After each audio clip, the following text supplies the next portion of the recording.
আজ ইউনূসের ডাকে ঢাকায় আসছে সৌদি আরবের উচ্চ পর্যায়ের প্রতিনিধি দল। সৌদি আরবের মক্কা রুট ইনিশিয়েটিভ বাস্তবায়ন নিয়ে আলোচনার জন্য দেশটির উচ্চ পর্যায়ের একটি প্রতিনিধি দল রোববার রাতে ঢাকায় আসছে।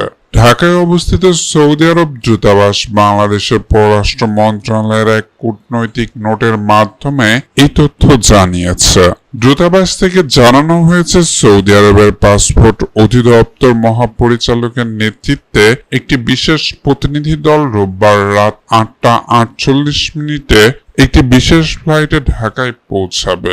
এই দলে সৌদি আরবের স্বরাষ্ট্র মন্ত্রণালয়, পররাষ্ট্র মন্ত্রণালয়, হজ ও উমরা মন্ত্রণালয়, ন্যাশনাল ইনফরমেশন সেন্টার এবং অন্যান্য সংশ্লিষ্ট কোম্পানির প্রতিনিধিরাও থাকবেন। প্রতিনিধি দলটি বাংলাদেশের সংশ্লিষ্ট সরকারি কর্মকর্তাদের সঙ্গে সাক্ষাৎ করে এই বছর হজ মৌসুমে বাংলাদেশি হজ যাত্রীদের জন্য পরিষেবা সহজীকরণ বিষয় নিয়েও আলোচনা করবে। দূতাবাসের পররাষ্ট্র মন্ত্রণালয়কে অনুরোধ জানিয়েছে, আগামী 21 এপ্রিল সকাল 10টা থেকে দুপুর 12টার মধ্যে হযরত শাহজালাল আন্তর্জাতিক বিমানবন্দর অথবা ঢাকার লা মেরিডিয়ান হোটেলে এই বৈঠকটি আয়োজন করার জন্য।